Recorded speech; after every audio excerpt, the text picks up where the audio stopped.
Isang mapagpalang gabi sa inyong lahat, Papa Dudut, at sa lahat ng bumubuo at nakikinig sa inyong programa online. Itago niyo na lamang po ako sa pangalang Jay. 26 years old at isang houseboy dito sa Project 8, Quezon City. Sumulat ako sa inyo para ilabas ang aking hinaing sa lupit ng kapalaran. Lahat kasi ng taong minamahal ko ay iniiwan lang din ako. 3 taon ang nakakaraan ay nagmahal ako noon, si Karen. Lahat ng pagsubok ay nalampasan ko, maging sa pagtutol ng aking mga magulang kay Karen ay kinaya ko. Halos buong panahon kong binuhos ang lahat sa kanya. Nagtrabaho ako para sa aming dalawa. Halos hindi na ako makatulong sa aking mga magulang dahil mas inuna ko si Karen. Halos lahat ay ayaw sa aming relasyon. Pero nalampasan namin yon at patuloy kaming naging matibay. Pero papadudod sa hindi inaasahang pagkakataon ay napagbintangan ako at nakulong sa pagkakasalang hindi ko alam at hindi ko naman ginawa. Doon ay nasira ang lahat sa amin ni Karen. Anong kailangan mo sa akin? Seryosong tanong sa akin ni Karen. Para bang ayaw niya akong makita noong mga sandaling yon. Namiss kita sobra, kaya heto nagbalik ako. Masaya at may pangungulilang sabi ko sa kanya. Baka makita tayo ng mga magulang ko. Sige na, umuwi ka na. Pagtataboy niya sa akin. Bakit hindi mo naman ako dinalaw doon sa presinto? Ine-expect ko na ikaw ang unang makikiramay sa akin. Alam mo naman di ba na wala akong kasalanan sa ibinibintang nila sa akin? Ilang araw din ako nagtiis doon sa presinto. Hinintay kita roon. Umaasa ako na dadamayan ako ng girlfriend ko pero ano? Hindi ka nagpunta. Kahit kumusta man lang ay wala akong nakuha sa'yo. Karen, alam mo bang ang sakit-sakit ng ginawa mo sa akin? May pagtatampong sabi ko sa kanya. Samantala ay huminga muna ng malalim si Karen bago siya nagsalita. Hindi ako naniniwala na wala kang kasalanan doon sa binibintang nila sa'yo. Nasaktan naman ako sa paratang na narinig ko sa kanya. Karen naman, huwag ka naman ganyan sa akin. Inosente ako. Hindi ko nga alam yung binibintang nila sa akin. Akala ko ba girlfriend kita? Bakit mo ako pinagdududahan? Question ko sa kanya. Jay, gusto ko na talaga makipaghiwalay sa'yo. Diretsa niya sa akin. Nanlaki ang mga mata ko sa mga narinig ko. Hindi ko alam kung ano ang mararamdaman ko, kung iiyak ba ako, kung magmamakaawa ba ako sa kanya. Karen, nakala ko mahal mo ko. Kaya ka nakipagbalikan ulit sa akin. Sabi ko sa kanya na naiiyak. Ngayon ko lang kasi na-realize na wala na akong nararamdaman pang pagmamahal sa'yo. Pag-amin niya sa akin. Patawarin mo ako, Jay, pero kahit na anong gawin ko hindi na talaga kita kayang mahalin pa. Dagdag pa niya. Huwag mo naman sanang sabihin sa akin yan. Nung panahong yun ay sobrang nadudurog na ang puso ko, Papa Dudut. Yun ang totoo. Hindi na talaga kita mahal. Hanggang dito na lang tayo. Diretsa niya sa akin. Suko na kasi ako. Alam kong hindi mo ako kayang bigyan ng magandang buhay. Pagpapatuloy pa niya. Yun lang ba? Oo, sige, magsusumikap ako. Paniniguro ko naman sa kanya.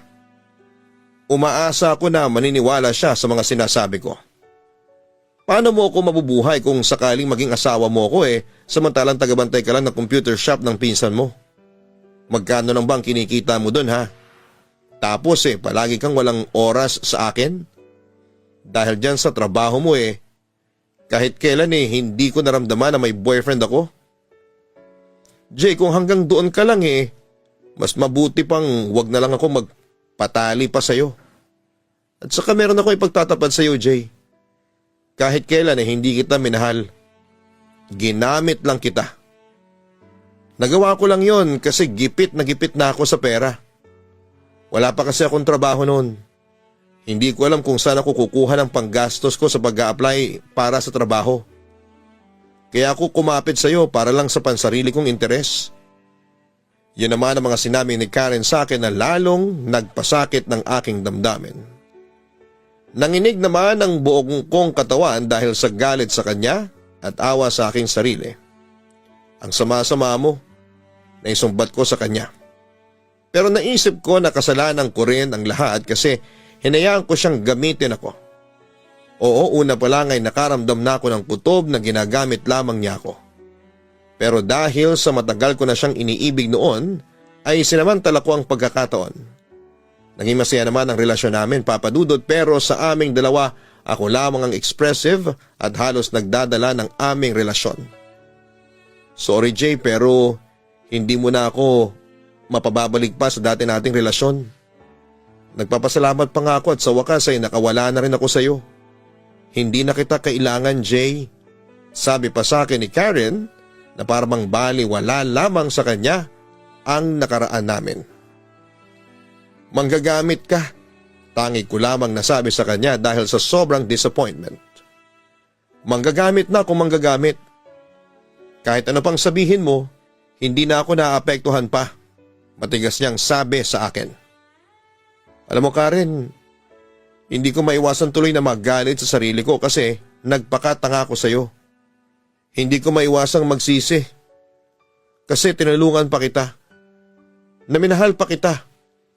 Buong buhay ko ay binigay ko sa iyo. Mas inuna kita kesa sa pamilya ko. Mas inuna kita kesa sa sarili ko. Wala kang utang na loob. Sumbat ko sa kanya. Sige kung yan ang gusto mo, susuko na ako. Paalam Karen. Yun na lamang ang huli kong sinabi sa kanya bago kami tuluyang maghiwalay.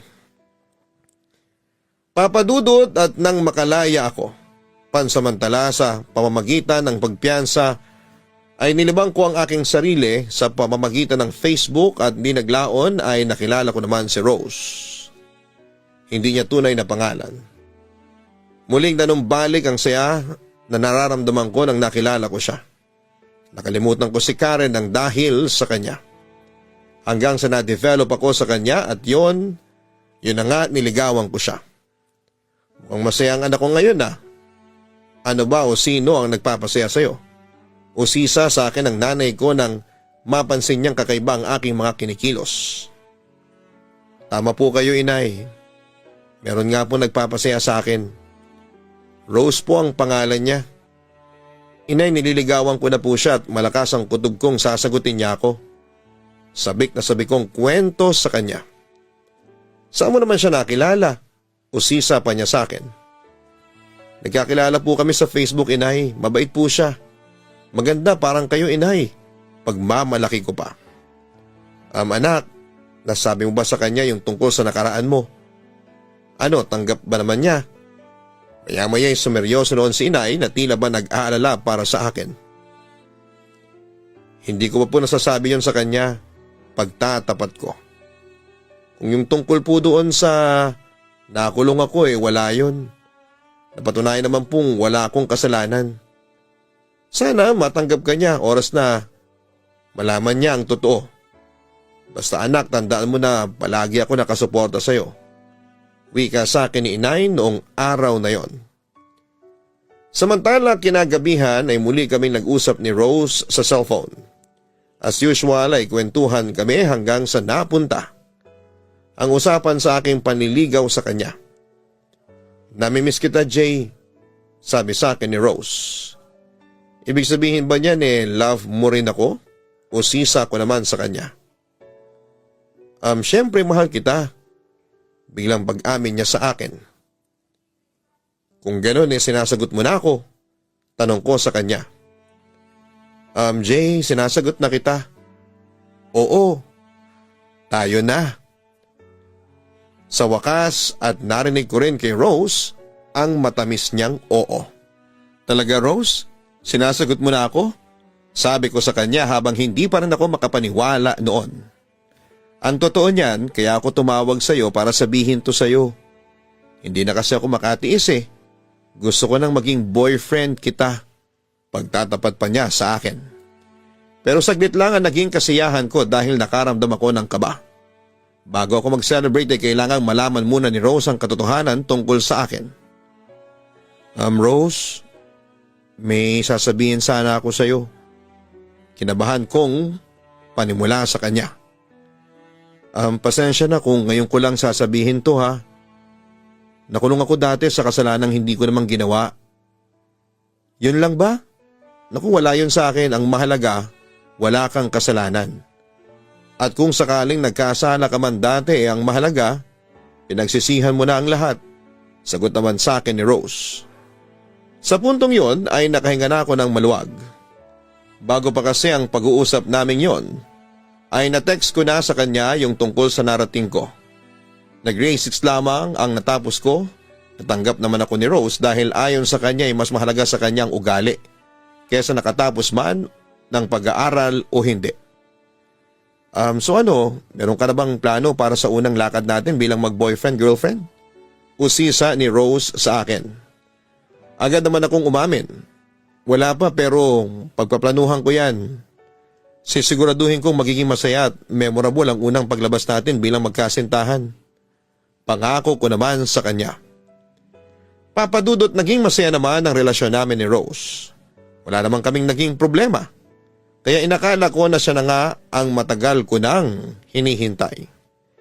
Minahal ko siya ng higit pa sa buhay ko, Papadudot. Sinikap kong pasayahin bawat araw na magkasama kami. Samantala noong December 14, 2016, ay maswerteng nakasama kami ni Rose sa isang Christmas get-together na organized noon ng isang local radio station para sa kanilang mga fans. Sobrang saya ko noon dahil napasaya ko ang aking pinakamamahal. Kaso Papadudot, kinabukasan ay biglang nagiba ang ihip ng hangin. Malungkot ka anak. Bakit? May problema ka ba? Ayos lang ba kayo ni Rose? Tanong sa akin ni inay nang mapansin niyang isang araw yata akong walang kibo noon. Nagkatampuhan ba kayong dalawa? Usisa pa niya. Inay, kasi po si Rose. Simula po kasi nung umattend po kami ng Christmas get-together bigla na lang siyang hindi nag-text sa akin. Heto nga po, ilang beses na ako nagte-text sa kanya para mangumusta pero hindi po niya ako nire-replyan. Sinusubukan ko rin po siyang tawagan pero hindi po niya yung sinasagot. Kaya nga po inay, iniisip ko po kung may nagawa ako na hindi niya nagustuhan. Kwento ko kay inay habang pinapakita sa kanya ang response ko kay Rose. Ganun ba? Anak, huwag mo nang masyadong isipin yun. Bigyan mo muna ng panahon yung kasintahan mo.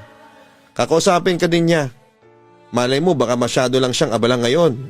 Kaya wala siyang panahong replyan yung mga text mo sa kanya. Huwag kang kabahan doon. Paliwanag naman sa akin ng aking ina. Kaso po inay, hindi ko po maiwasang hindi kabahan. Ewan ko po ba? Pero parang hindi maganda yung dating sa akin ng bigla niyang panlalamig. Huwag naman po sanang maulit yung nangyari sa amin ni Karen dati. Pag-aalala ko noon. Samantala, pagsapit ng hapon ay nakatanggap ako ng tawag mula kay Rose. Agad ako nakaramdam ng kaba nang marinig kong malungkot ang kanyang boses. Maghiwalay na tayo, Jay. Diretsang sabi sa akin ni Rose. Pero bakit naman? Ano bang kasalanan ko? May nagawa ba akong mali? Ano? Nakukulangan ka pa ba sa pagmamahal ko? Rose, kung may gusto ka, sige, bibigay ko sa'yo. Huwag mo lang akong hiwalayan. Ayaw kong mabaliwala ang ilang buwang pinagsamahan natin. Pagmamakaawa ko noon sa kanya. Ngayon ko lang kasi na-realize na hindi pala kita mahal. Naawa lang pala yung nararamdaman ko para sa'yo. Ang totoo niyan, matagal ko nang gustong sabihin ito sa'yo kaso nahihiya ako. Naging mabait ka naman kasi sa akin. Wala akong masasabi sa pagiging maalaga at maalalahanin mong boyfriend. Pero kasi Jay, kulang pa. Hindi naging sapat yung naging kabutihan mo sa akin para mahalin kita ng buo. Jay, sorry. Sorry talaga. Pero hindi na kita kaya pang mahalin. Pag-amin sa akin ni Rose. Hindi naman ako nakaimik dahil sa sobrang pagdadalamhati. Nagpatuloy naman si Rose. Sa totoo lang nakokonsensya ako ngayon sa ginawa ko sa'yo. Pero wala akong choice, Jay. Kailangan kong gawin to. Kapag hindi ko kasi ginawa to lalo lang akong makakasakit sa'yo. Paliwanag pa niya sa akin. May mahal ka ng iba? Usisa ko sa kanya. Wala, hindi kita pinagpalit sa ibang lalaki. Sagot naman niya sa akin. Rose, masakit tong ginagawa mo sa akin. Umasa kasi ako. Umasa ako na mahal mo talaga ako. Minahal kita. Naibuhos ko na sa iyo ang lahat. Kaya nga hindi ko talaga matanggap na sa ganitong paraan lang matatapos ang lahat, Rose. Wala na ba talagang pag-asa sa ating dalawa, ha? Muli kong tanong sa kanya. Sorry pero wala na talaga tayong pag-asa. Tipid pero diretsang sagot pa ni Rose sa akin. Papadudod sa pangalawang pagkakataon ay muling nadurog ang puso ko. Nanumbalik ang lahat ng sakit. Pero hindi ako sumuko noon at sa halip ay sinubukan ko pa ring makipagbalikan kay Rose. Oo, kinain ko ang pride ko at nagpakababa ko. Ginawa ko talaga ang lahat, bumalik lamang sa akin ang taong mahal ko. Papadudot hindi ako sumuko noon para bumalik sa akin si Rose. At noon ngang January 10 ay nagkabalikan din kami. January 15 ay nag-celebrate pa kami ng aming monthsary. Pero hindi na siya katulad ng dati na sweet sa akin at sobra talaga akong nasasaktan doon. Pero nagpretend na lamang ako na okay ako. Pero papadudod pagkalipas ng ilang pang mga araw ay muling nawala ulit sa akin si Rose. Gusto sana kitang kausapin tungkol sa isang mahalagang bagay. Hindi ako dapat nakipagbalikan sa iyo. Malungkot na wika ni Rose sa akin. Kahit na anong pilit ko na mahalin ka hindi ko talaga magawa, Jay. Gusto ko na makipaghiwalay ulit sa iyo. Sabi pa niya sa akin. Sa puntong yon ay hindi ko naman napigilang umiyak. Rose naman, nakala ko ba nangako na tayo sa isa't isa? Na wala nang iwanan. Pero bakit ganito? Anong kasalanan ko sa iyo para gawin mo to sa akin? Sorry talaga pero Jay, sa pagkakataong ito ay buo na talaga ang desisyon ko. Ayaw ko na. Maghiwalay na tayo. Yun ang huling desisyon ni Rose na alam kong hindi na magbabago pa. Pagkatapos noon ay inamin na rin niya sa akin na may iba na siyang mahal. Kung hindi mo pala ako mahal, sana hindi mo na lang ako pinaasa pa. May paninising sabi ko pa noon sa kanya. Sino bang namilit na magkabalikan tayo? Hindi ba ikaw? Balik pa niya sa akin. At ako pa ngayon ang may kasalanan? Sarkastikong tanong ko sa kanya kahit nagaralgal noon ang aking boses dahil sa pag-iyak. Oo Jay, kasalanan mo. Kasalanan mo kaya ka nasasaktan ngayon kasi pinagpipilitan mo ang sarili mo sa akin kahit na alam mong hindi na po pwede. Sa puntong yun ay nagtaas na siya ng boses sa akin. Kasalanan ko ba na mahalin kita? Tanong ko sa kanya. Oo, sinabi ko na nga kasi sa'yo na huwag kang magpakatanga pero ginawa mo pa rin. Jay, sorry talaga. Ayaw ko namang sabihin to sa'yo pero panahon na para magising ka sa katotohanan. Hindi tayo ang magkapalaran. Yun ang dapat mong tanggapin. Yun ang huling sabi niya sa akin. Papadudot halos isang buwan akong wala sa sarili, tulala, walang kulay ang mundo. At noong March 2017 ay nakita ko sa Facebook na may ibang boyfriend na si Rose at masaya na siya. Kaya tinanggap ko na lamang ang lahat at sa awa ng Diyos ay muli akong nakabangon. Makalipas nga ang ilang buwan ay nakilala ko naman si Anne, hindi niya tunay na pangalan. Isa siyang single mom. Naging magkaibigan kami at nahulog ang loob ko sa kanya kaya hindi na ako nagdalawang isip pa at niligawan ko na siya. At hindi naglaon ay naging kami na nga. Muli ako nabuhay ng loob dahil kahit na may anak siya, ay hindi naging hadlang yon para mahalin ko siya ng buong buo. Marami kaming pangako sa isa't isa at wala kaming pakialam sa aming mga nakaraan. Mahal mo ba ang anak ko? Natatandaan kong tanong ni inay kay Anne. Agad namang sumagot noon ang girlfriend ko. Opo, mahal na mahal ko po si Jay. Paniniguro pa niya. Napangiti naman si inay pagkaraang marinig yon. Mabuti naman kung ganon. Alam mo Anne, sana ikaw na. Sana ikaw na ang destiny niya. Kasi alam mo ba, matagal na niyang hinahanap ang destiny niya. Sabi nga po sa akin niya ni Jay, nakangiting response ng aking girlfriend. Makakaasa ka rin sa anak ko na mamahalin ka niya. Paniniguro pa sa kanya ni inay. Siya nga po pala, may ipagtatapat po sana ako sa inyo. Maya-maya'y wika ni Ann. Alam na po ito ni Jay. Isa po kasi akong single mom. Pag-amin niya sa aking ina. Agad naman siyang inalo ni inay. Ann, walang kaso sa akin kung dalagang ina ka. Ang mahalaga sa akin ay mahal mo ang anak ko at masaya ang anak ko sa piling mo. Sabi pa niya sa aking girlfriend. Alam niyo po inay, sobra po ako nagpapasalamat ngayon sa Diyos kasi nahanap ko na rin ang destiny ko. Inay, sigurado po akong si Ann ang nakalaan sa akin. Natutuwa akong sabi sa kanya. Sana maging masaya kayo sa relasyon ninyo at sana'y panghabang buhay na yan. Pagkatapos noon ay muli siyang bumaling sa girlfriend ko. Ann? Bakit po inay? Tanong ni Ann. Makakaasa ba ako sa iyo na hindi mo sasaktan at iiwan ang anak ko? Tumango naman si Ann bilang sagot. Opo, makakaasa po kayo. Hindi ko po iiwan si Jay. Tanggap mo naman siguro ang nakaraan ng anak ko. Muling sumagot si Ann sa tanong ni inay. Opo, tanggap ko po si Jay maging sino man siya. Mabuti kung ganon. Gabayan sana kayo ng Diyos at sana'y matupad ninyo ang mga pinangako ninyo sa isa't isa. Naway gumanda sana ang buhay ninyong dalawa. Yun ang naging basbas ni inay sa aming relasyon. Papadudot naging maayos naman kami noong una ni Ann. Naramdaman ko namang minahal naman niya ako pero lumipas ang mga buwan ay tila nagbago rin si Ann ng pakikitungo sa akin. Bigla na lang siyang nanlamig hanggang sa isang araw ay nakatanggap ako ng tawag mula sa aking girlfriend. Nasan ka na ba? Kanina pa akong naghihintay sa iyo dito. Darating ka ba? Tanong ko noon sa kanya dahil noong araw na yon ay may nakatakda kaming lakad. Nasa bus station ako. Tipid na sagot ni Ann sa akin. Nagtaka naman ako sa aking narinig. Bus station?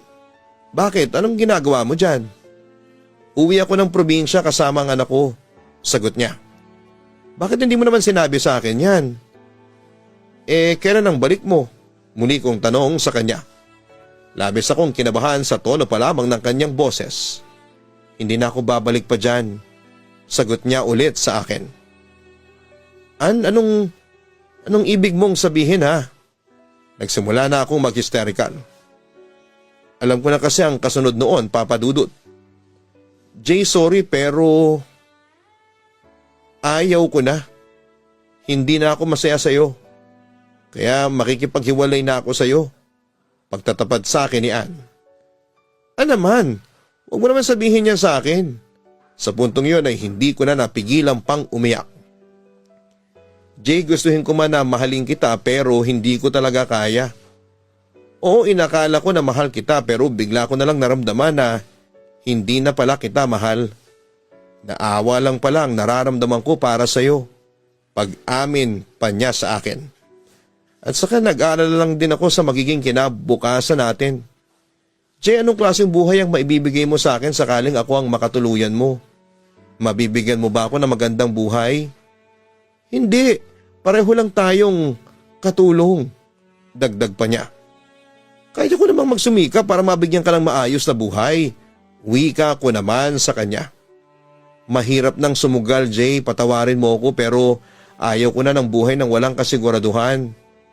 Sorry talaga, Jay, pero hindi pala ako ang babaeng nararapat para sa'yo. Akala ko ikaw na. Nagkamali pala ako sa pagkakalang ikaw ang babaeng destiny ko. Wala ka rin palang pinagkaiba sa mga babaeng nang iwan at nanakit sa akin. Paninisi ko pa sa kanya. Hindi ko gustong saktan ka, pero wala na akong magagawa pa. Kailangan na nating maghiwalay. Katwira naman sa akin ni Ann. Pakiusap, Jay, wag mo namang tangkain pang makipagbalikan sa akin kasi hindi na mangyayari pa yon. Sana pagkatapos ng pag-uusap natin wag mo na sana akong guluhin pa. Kung mahal mo talaga ako, irerespeto mo ang desisyon ko. Pakiusap pa niya sa akin. Pagkatapos nito ay hindi na kita guguluhin pa. Irerespeto ko ang desisyon mo. Yun na lamang ang huli kong sinabi sa kanya bago tuluyan ko na siyang hindi nakita.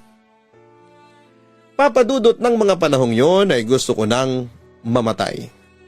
Naisip ko na napakasaklap ng kapalaran ko at lahat ng minahal ko ay nawawala sa akin.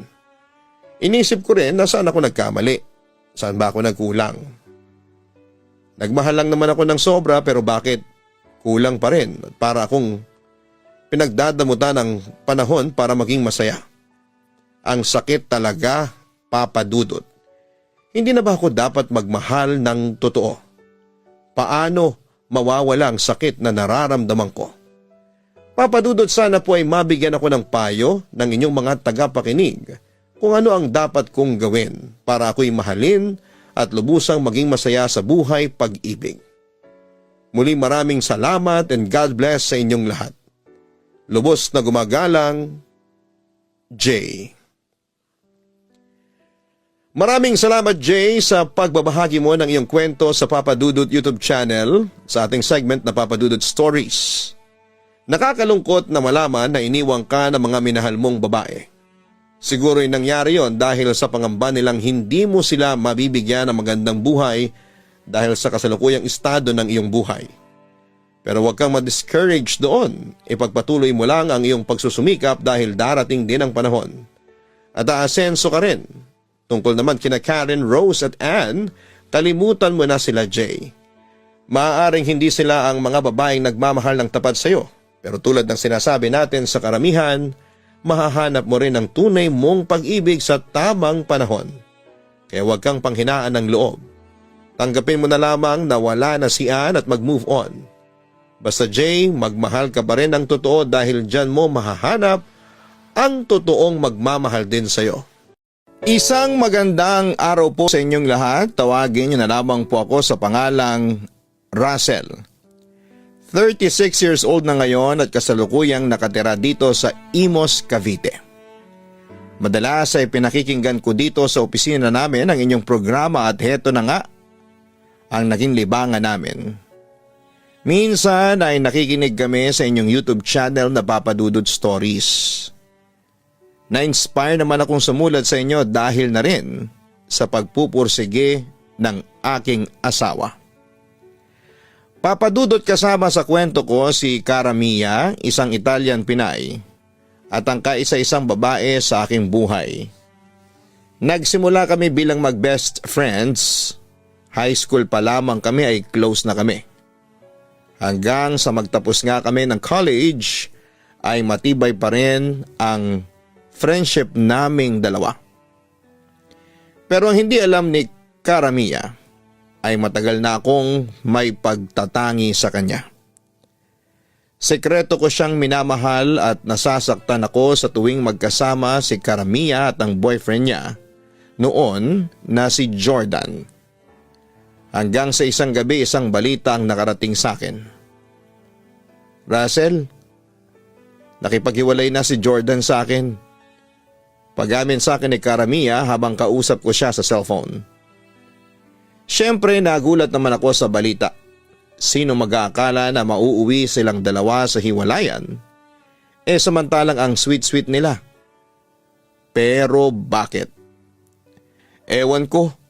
Hindi ko alam kung bakit siya nakipaghiwalay sa akin, Russell. Nasasaktan ako sa ginawa niya. Naiiyak na sagot pa ni Cara Mia sa akin. Napahinga na lamang ako ng malalim sa aking mga narinig. Una pa lang kasi ay tutol na ako sa relasyon ni Cara Mia at Jordan dahil alam kong may reputasyon ang lalaking yon bilang isang babaero. Ikaw naman kasi, masyado mo kasing minamahal si Jordan. Kaya tuloy nasasaktan ka ngayon, ang sabi ko sa aking kaibigan. Wala naman sigurong masama sa ginawa ko. Ginawa ko naman ang dapat para lang sumaya siya. Binigay ko sa kanya ang lahat. Sinakripisyo ko ang sarili ko. Naglaan ako ng oras para sa kanya. Ginawa ko ang lahat ng yon sa pag-aakalang hindi ako magkukulang sa kanya. Pero ano? Kulang pa pala yung mga ginawa ko para pumirme siya sa akin. Ngayon, Russell, sabihin mo sa akin, ano pa ba sa tingin mo ang kulang sa mga ginawa ko? Tanong pa niya sa akin. Hindi ka na nagkulang kay Jordan. Siya ang may pagkukulang sa iyo. Paglilinaw ko. Ano bang gagawin ko para bumalik lang siya sa akin, Russell? tulungan mo naman ako. Pakiusap niya noon sa akin. Agad ko naman siyang sinagot, Papa Dudut. Hindi mo dapat pinapahirapan ang sarili mo. Para lang sa lalaking yon. Kung hindi para sa iyo si Jordan, huwag mong ipilit. Maraming lalaki dyan na pwedeng magmahal sa iyo ng higit pa sa pagmamahal na binigay sa iyo ni Jordan. Marami dyan ang nakakahigit kesa dyan sa boyfriend mo. Kaya kung pwede, talas-talasan mo rin ang paningin mo kapag may time ka. Kasi malay mo, nandyan lang pala sa tabi-tabi yung lalaki na katadhana talaga para sa iyo. Yon ang naging payo ko sa kanya. Tawagin mo na akong tanga o martir pero si Jordan pa rin ang mahal ko. Insist niya sa akin. Sige, magpakatanga ka pa sa lalaking yon. Napapailing ako habang sinasabi niya ang mga yon. Wala ka kasi sa katayuan ko. Kaya mo nasasabi ang lahat ng yan. Balik niya sa akin. Okay, ganito na lang ang gawin mo. Advice ko sa iyo mag-usap ulit kayo ni Jordan. Alamin mo sa kanya kung ano pa ba ang kulang. Bakit kanya hiniwalayan? At kung magle-level up pa yung katangahan mo subukan mo maghabol. Gawin mo ang kahiya-hiyayang sarili mo. Yon ang diretsahang payo ko sa aking kaibigan. Teka, ano bang klaseng payo yan? Tila disappointed si Karamia sa sinabi ko sa kanya. Kung sasabihin ko naman sa iyo na hiwalayan mo siya hindi mo naman din susundin. Magsasayang lang ako ng laway sa iyo. Katwiran ko. Sana pala hindi na lang kita tinawagan. Malungkot na sagot niya sa akin. Magkaroon ka rin ng kaunting pride at respeto sa sarili mo.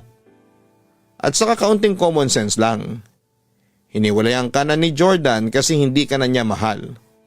So bakit mo pa mamahalin ang isang taong hindi ka naman mahal? Paliwanag ko sa kanya. Pilit kong pinarealize sa kanya na hindi worth it na balikan niya si Jordan. Karamia, ang gusto ko lang ay maliwanagan ka. Hindi ko kailanman hinahangad na masaktan ka. Kaibigan mo ko. Handa kitang tulungan anytime. Tandaan mo yan. Dagdag ko pa. Ikaw, naranasan mo na bang masaktan ng dahil lang sa pag-ibig? Usisa niya sa akin habang tumigil siya noon sa pag-iyak. Naranasan ko na rin yan. Pero dahil sa mga heartbreaks na yan marami akong natutunan. Kaya sinishare ko sa iyo yung mga natutunan ko sa iyo. Pagbabahagi ko naman sa kanya. Pero minsan kahit nasabihin natuto ka na kapag nadali ka ng pag-ibig mawawala yung mga natutunan mo. May punto si Karamia at sumang-ayon ako doon sa sinabi niya. Kung hindi na lang kaya ako magmahal, hirit pa niya sa akin. Naku, hindi mo magagawa yan. Walang tao ang hindi makakaiwas sa pag-ibig. Once na iniwasan mo ang pag-ibig lalo kang lalapitan nito. Karamia, huwag tayong matakot sa pagmamahal. Kahit na ilang beses pa tayong nasaktan, bahagi talaga ng buhay ang pag-ibig. Ano, Karamia? Iiyak ka pa ba? Agad naman siyang sumagot sa akin. Susubukan ko, Russell. Salamat ha. Ikaw kasi yung palaging sandalan ko kapag may problema ako. Kaibigan kasi kita, kaya ako ginagawa ito. Sabi ko na lamang sa kanya noon. Mapadudot na natili kaming magkaibigan ni Karamia sa kabila ng mga nararamdaman ko para sa kanya. Alam kong alam ni Karamia na mahal ko siya.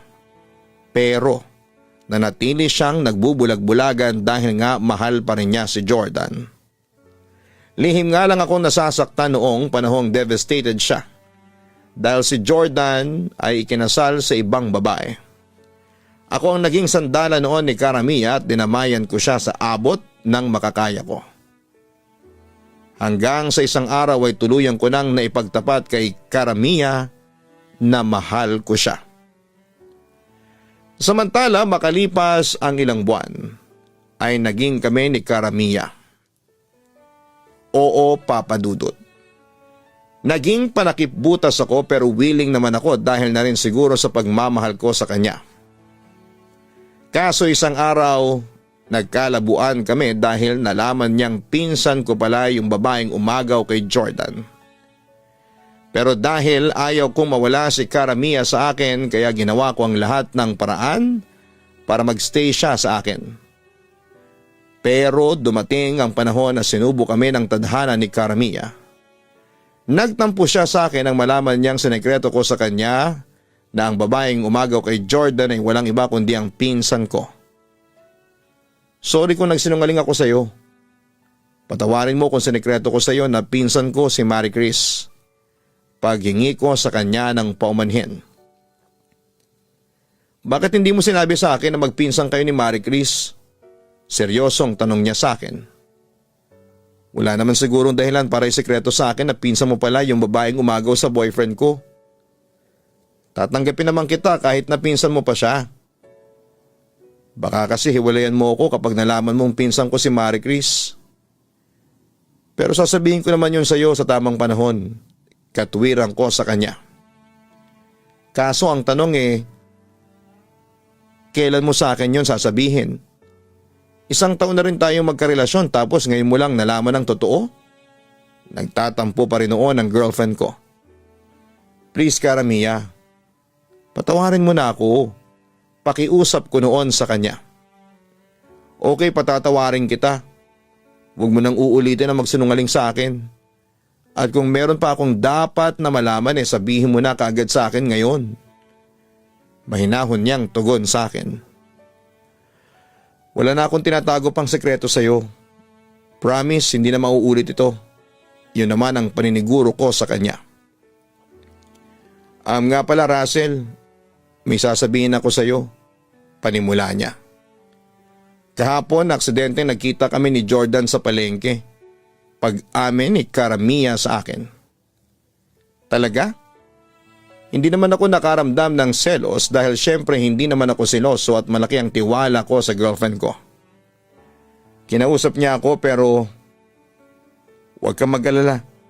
Hindi rin naman kami nagtagal. Pagpapatuloy niya. Ano naman yung sinabi niya sa'yo? Usisa ko sa kanya. Ayun, humingi siya sa akin ng tawad. Sagot niya. Affected ka ba? Agad namang sumagot si Cara Mia sa tanong ko. Hindi na syempre, nakamove on na ako. At saka may boyfriend na ako, ikaw. Bakit pa ako magiging affected sa kanya? Tanong niya sa akin. Masaya na si Jordan at Marie Chris. Hindi na dapat natin sila pinapansin. Sabi ko na lamang noon. Nasa nang ayun na naman kaagad ng girlfriend ko. Tama ka. Basta ako sinasabi ko lang yun sa'yo para at least alam mo. Papadudot pagkatapos noon ay naging maayos na ulit ang relasyon namin ni Cara Mia. And to make the story short ay nagplano na kaming magpakasal noon. Dumaan kami sa maayos na proseso ng kasal. Nagkaroon ng counseling seminars at nagkaroon pa nga kami ng retreat sa Bataan. Akala ko papadudot ay maayos na ang lahat pero ang hindi ko alam. Nakakutob na pala ang mama ko tungkol kay Cara Mia. Anak, sigurado ba talaga siya na ikaw ang gusto niyang pakasalan? Seryosong tanong niya sa akin. Nung una ay nagulat ako at naguluhan sa pahiwatig sa akin ni mama. Ano pong ibig ninyong sabihin? Tanong ko sa kanya. Napapansin ko kasi na simula nung pinaplano ninyo yung kasal parang nagdadalawang isip pa siya. Yun ang obserbasyong sinabi sa akin ni mama. Pero nung mga sandaling yon ay confident ako sa aking girlfriend. Ma, matutuloy po ang kasal namin, hindi ba? Wala naman po kami naging problema noong mga araw ng preparasyon. Lalo na po nung counseling namin. Kung hindi pa siya handang magpakasal sa akin di sana sinabi niya sa akin. Pahayag ko. Malay mo baka nahihiya lang siya sa atin. Lalo na sa'yo. Balik niya sa akin. Sa puntong yon ay nakaramdam na rin ako ng kaba. Pero dininay ko yon sa aking puso. Ma, mahal na mahal po ako ni Cara Mia. Maniwala po kayo. matutuloy po ang kasal. Kinukutuban lang kasi ako, anak. Yun ang mga katagang sinabi ni mama na lalong nagpakaba sa akin. Ma, promise, kahit na po may asawa na ako maglalambing pa rin ako sa inyo. Pagbabago ko na lamang ng usapan namin. Sa totoo lang ay hindi pa rin ako makapaniwala na mag-aasawa ng bunso ko. Naiiyak na wika ni mama sa akin. Pagkatapos ay niyakap niya ako ng mahigpit. Ma, wag na po kayong umiyak. Dapat masaya po kayo para sa anak ninyo. Pag-aalo ko naman sa kanya. Russell, masaya ako kapag nakikita kitang masaya. Hiling ko lang sana sa Diyos na sana'y maging mabuting asawa si Karamia sa'yo. Sana'y maging masaya ka sa piling niya. Yon ang huling sinabi ni mama sa akin bago dumating ang araw na pinakahihintay ko. Ngunit papadudod sa araw mismo ng kasal namin ni Karamia, isang nakakagulat na desisyon ang kanyang ginawa. Hindi po siya sumipot sa kasal namin at ayon sa kanyang amang si Mr. Peretti, nagdesisyon si Karamia na huwag munang ituloy ang aming kasal dahil hindi pa siya sigurado kung mahal niya ako. Papadudod, sobrang nagdurugo ang puso ko noon nang iwanan ako mismo ng bride sa altar. Parang nga siyang eksena sa pelikula pero hindi ko talaga akalain na mangyayari yon sa totoong buhay. Sa isang iglap ay nasayang ang lahat ng pinagpagura namin lalo na sa preparasyon ng kasal. Pero higit ako ng hinayang sa ilang taong pagsasama namin ni Karamia na nauwi lamang sa wala dahil sa pangyayaring yon. Papadudot, masakit pala talaga ang iwanan ng taong mahal mo. Papadudot, pagkatapos ng pangiiwan ni Karamia sa akin sa harapan ng altar, ay wala akong naging balita na sa kanya. Ako naman, walang ginawa kundi ang umiyak ng umiyak. Hindi ko alam kung bakit nagawa sa akin yon ni Karamia. Ang alam ko ay hindi ako nagkulang sa kanya kaya hindi ko deserve na mapahiya at masaktan ng ganon. Hanggang sa isang gabi nagulat na lamang ako na bigla na lamang akong tinawagan ni Karamia. I'm sorry, Russell, sabi niya sa akin sa kabilang linya noon. Bakit mo ba nagawa sa akin yon? Sa puntong yon ay nagdemand na ako ng kasagutan mula sa kanya. Nagawa ko lang yun kasi naguguluhan pa rin ako. Yun ang unang sagot niya sa akin. E di sana sinabi mo kaagad sa akin para hindi na natin tinuloy ang kasal. Tingnan mo nga ginawa mo sa akin. Nilagay mo ko sa kahihiyan. Nilagay mo ang pamilya ko sa kahihiyan. Tila may paninising sabi ko sa kanya. Pinagsisisihan ko na yon, Russell. Hindi ko dapat ginawa yon sa'yo. Sabi naman niya sa akin. Hindi ba bago tayo kinasal, nag-counseling pa tayo? Tapos nag-seminar pa tayo. Akala ko okay na, Karamia. Pinaasa mo ko na okay na ang lahat. Yun ang dinadamdam ko sa'yo. Pinaasa mo lang ako. Doon ay nilabas ko talaga sa kanya ang bigat na nararamdaman ko sa aking dibdib.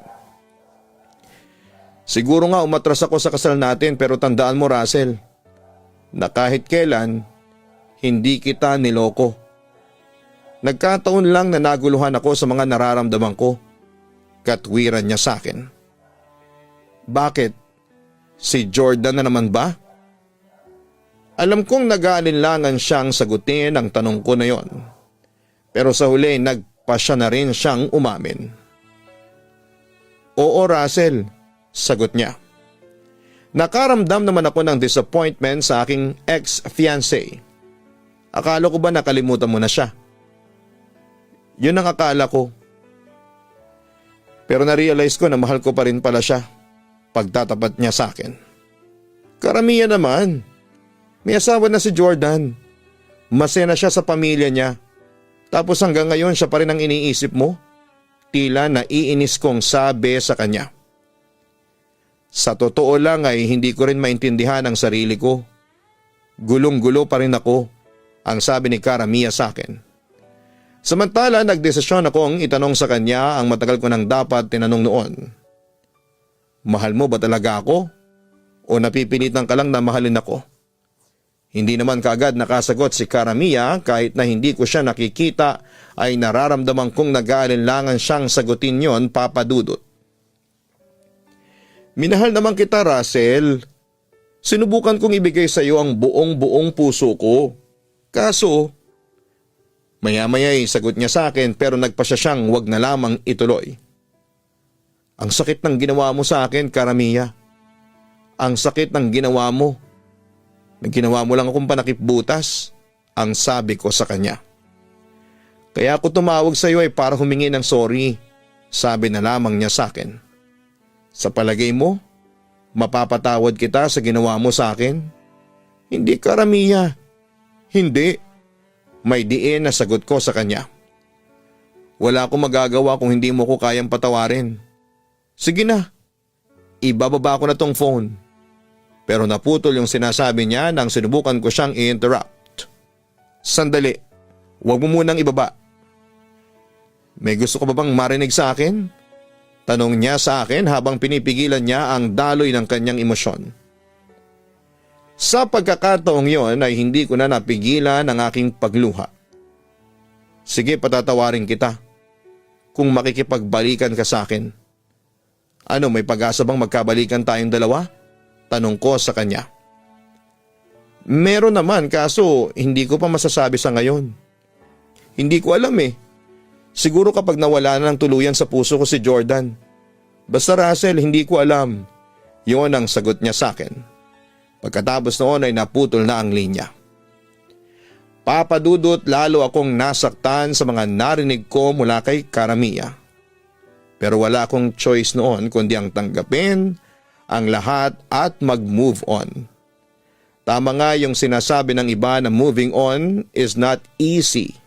But if you have the motivation to forget the pain, makakalimutan mo rin ang mga masasakit na alaala at matututo kang magpatawad. Papa Dudut, dahil na rin siguro sa pagmamahal ko kay Karamiya, kaya nakuha ko siyang patawarin. Samantala maraming buwan pa ang lumipas at hindi ko na nakita pa si Karamiya. Nabalitaan ko pa nga na nasa Italy na raw siya. Akala ko ay hindi ko na siya makikita pang muli. Pero isang araw ay aksidente nakita kami sa isang kasal at doon ay muling nag-spark ang aming pagmamahalan. Kumusta ka na? Ang tagal din nating hindi nagkita. Teka, balita ko nag-abroad ka daw. Ang sabi ko kay Karamiya nang magkaroon ako ng lakas ng loob na lapitan siya. Nagpunta ako ng Italy. Pinag-aral ako ni Papa doon. Sagot niya sa akin. May bala ka na bang tumira doon sa Italy? Seryosong tanong ko sa kanya. Oo. Sabi kasi ni Papa gusto niya na doon kami manirahan. Nalungkot naman ako nung narinig ko yon. Kung maninirahan ka na doon hindi na kita makikita pa. Russell, alam mo ba? Na-miss kita lalo na nung nasa Italy ako. Pagtatapat sa akin ni Karamiya. Kung sakaling pagbigyan tayo ng tadhana na may kasal ulit sa pangalawang pagkakataon, sa palagay mo magiging maayos na ba ang lahat? Tanong pa niya sa akin. Bakit ako ang tinatanong mo? Ikaw ang nakakaalam niyan. Nasa iyo ang desisyon kung gusto mong maging maayos ang lahat. Sabi ko naman sa kanya. Saglit na natahimik si Karamiya bago muling nagsalita makalipas ang ilang segundo. Galit ka pa rin ba sa akin hanggang ngayon? Pinapatawad na kita. Nawala na yung lahat ng sakit sa dibdib ko. Natanggap ko na ang lahat. Ang sabi ko sa kanya. Kung sakaling may kasal tayong muli, sinisigurado ko sa iyo na hindi na ako aatras pa.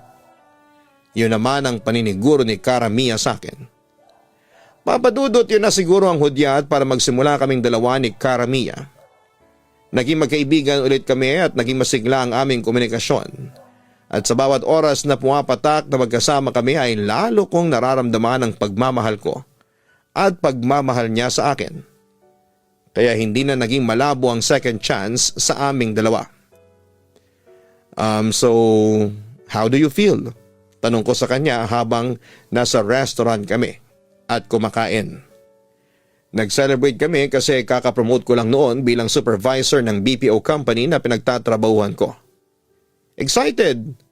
Masayang masaya. Sagot naman sa akin ni Cara Mia. Russell? Napalingon naman ako sa kanya ulit. Bakit? Tanong ko. Mahal mo pa rin ba ako? Seryosong tanong niya sa akin. Tumango ako sa kanya bilang sagot. Mahal pa rin kita hanggang ngayon.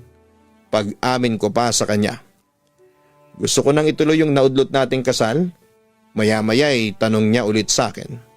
Sigurado ka na ba sa desisyon mo? Mabilis namang sumagot si Cara Mia. Matagal ko nang pinag-isipan to. At sa pagkakataong ito ay talagang sigurado na ako. Ikaw na ang gusto ko mapangasawa. Maniwala ka sa akin. Paano na si Jordan? Panunubo ko sa kanya. Natawa naman siya nang marinig niya ang pangalan ng kanyang ex. May asawa at 2 anak na si Jordan. Wala na akong pagmamahal pa para sa kanya. Russell, ikaw ang mahal ko kaya ikaw na ang gusto kong makasama sa harapan ng altar. Ano? Ganon ba? Hindi pa rin kasi ako makapaniwala sa mga naririnig ko mula sa kanya, Papa Dudut. Gusto mo pa bang ituloy ang kasal natin? Napangiti naman ako. Ako dapat ang magtanong niyan sa'yo. At kahit alam ko na ang sagot itatanong ko pa rin sa'yo to. For formality reasons. Will you marry me again?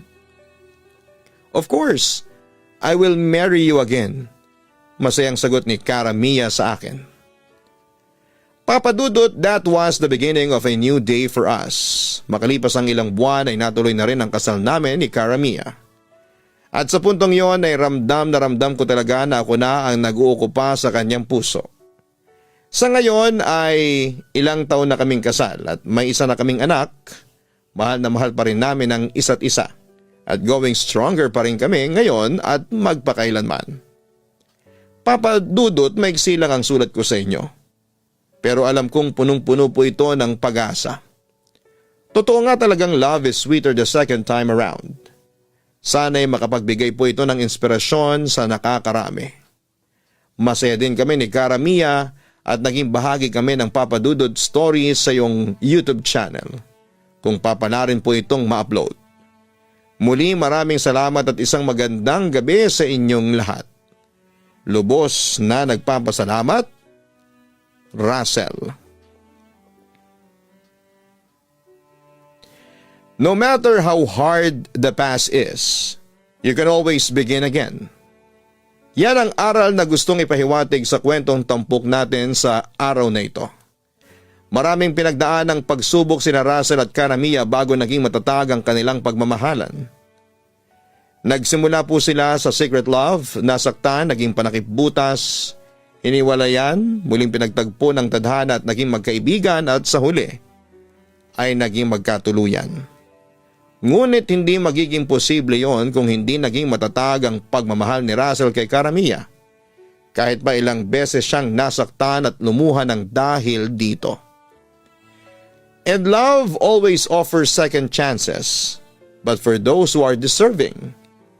Nagkaroon ng second chance na Russell at Cara Mia because they are both deserving.